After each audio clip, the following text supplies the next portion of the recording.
Hey you guys, so in this video I will show you guys my in-depth study routine as a current family nurse practitioner student. So let's go ahead and set the mood.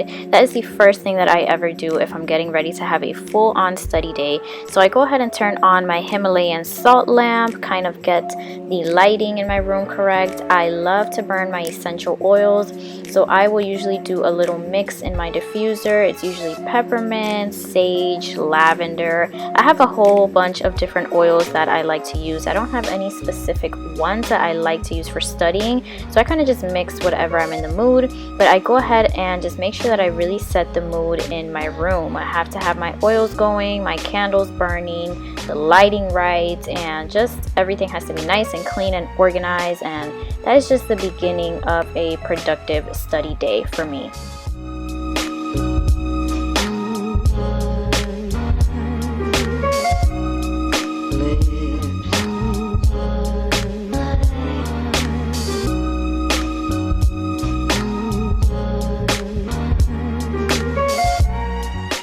So now that we have the diffuser going and everything is nice and set and smelling good and just the positive vibrations flowing in the room, I go ahead and start off my routine at my desk.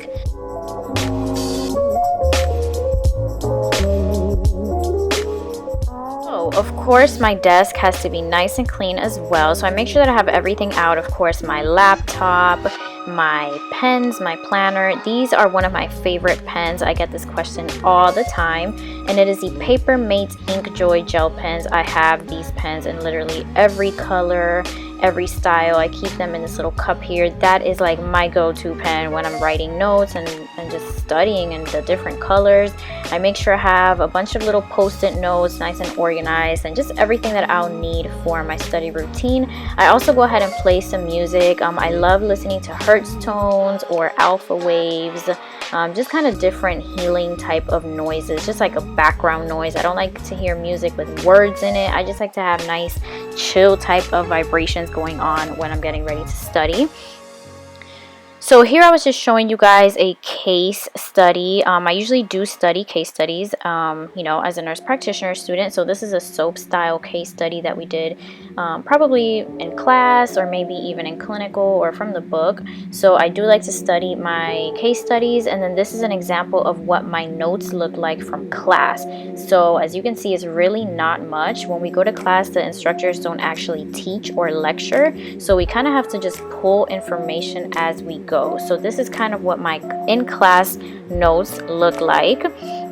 Now, the main portion of my studying gets done via lectures that they post. So I'm in an online nurse practitioner program, and we do have asynchronous material. So what that means is that they post lectures, they post, just things that you work on asynchronously, meaning by yourself. So I will take those lectures and kind of make my own notes. So I will pay attention to those lectures, highlight things that I think are important, highlight concepts, and really just spend a lot of time with that asynchronous material. So that is kind of what I'm doing here, just trying to formulate my own little study guide. When you have an abnormal cytology result, you can have a reflex HPV DNA test performed. That management is based on age, pregnancy status, and what the findings were. Co-screening is the HPV DNA test along with cytology that's performed simultaneously in women ages 30 and older. Co-screening is not recommended for women under 30. So that was an example of what a typical lecture will sound like. So I do have this little folder that I made with exam info, and I label it by the weeks, and I do print out that asynchronous material and keep it in that folder. And this is basically what it looks like, and this is basically what I study, you guys. I will go back to that asynchronous material, highlight information, and if I'm getting ready to have a study week or an exam week, I will pull out all of these notes and kind of compare it to class notes and just material that we've been talking through. In grad school, it is a lot of self-teaching, so you have to kind of pull the information on your own. So this is kind of like what my notes look like, pulling from all the material, the book and everything, all the resources that we have. So of course I also keep my planner with me when I'm studying, just in case I have to actually plan out my study days now that I have clinical and work, my business, YouTube. I mean, I'm just very busy, so I try to schedule my study days accordingly and kind of just make sure that I'm gonna have enough study time, because that is essential. So next, moving on to my favorite app of life, I'm gonna talk a little bit about Picmonic, because I use this so much when I'm studying. So as you can see here, what I'm doing is basically looking at my notes and having the Picmonic out at the same time. So what Picmonic is basically an app that you can use to compare notes. It'll give you guys basically a visualization and help you remember the material. So it's kind of like a mnemonic. As you can see here, I was studying the menstrual cycle, so I was watching the Picmonic on the menstrual cycle, and I was taking notes on what I was actually seeing on the screen. So for example, there I was seeing like an egg type of thing, so I will write it down in my notes so that I can visualize that when I'm studying.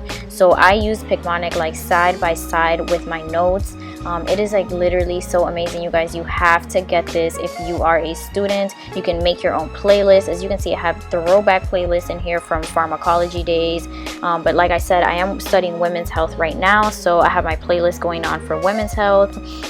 You can actually create your own Picmonic as well if you are creative, but I'm not that creative, so I just go with the ones that they have on there. And you can pick your discipline. So as you can see, there's physician, NP, PA, pharmacist if you're a nurse, and even other disciplines such as law, college if you're studying for the GRE. So it'll target the Picmonic to what you do. The follicular phase describes the menstrual cycle in this Picmonic with the oval egg harmonica with one wand in a follicle. Typically, this phase of the menstrual cycle is from 0 to 14 days. LH secretion is curbed through negative feedback from estrogen. The negative feedback from the Easter egg. As the follicle grows, it continues to secrete estrogen, even with repressed FSH and... Picmonic also has an app that you can keep on your phone, which I keep, like I said, side by side when I am studying. I keep this on the go if I have time to literally watch the videos or quiz myself, or just kind of even read the side notes that are in there. It is just so bomb. I will leave the link down below for you guys to check out Picmonic. If you didn't take anything out of this video, please check out Picmonic because it is so bomb. And here, like I said, I'm still going through and highlighting things that I've noticed side by side with the Picmonic. So if I notice that they compared just something certain, you know, with women's health or pharmacology or whatever really that I'm studying, and I will just take notes alongside my notes, and really that just really helps me retain the information, remember the information, and also visualize things when I am on test mode, because that is really the key to being able to remember and regurgitate every information that you learn in grad school, because it is a lot. So at this point, I'm kind of ready to go outside, get some vitamin D. So I do take some study times outside in the patio. I currently have this little patio going on, so I will definitely take my laptop out there as well as my notes. And again, either I'm listening to lectures or I'm watching Picmonics. That is the main ways that I study my material, especially if it is an exam week. So here I am just soaking up my little vitamin D.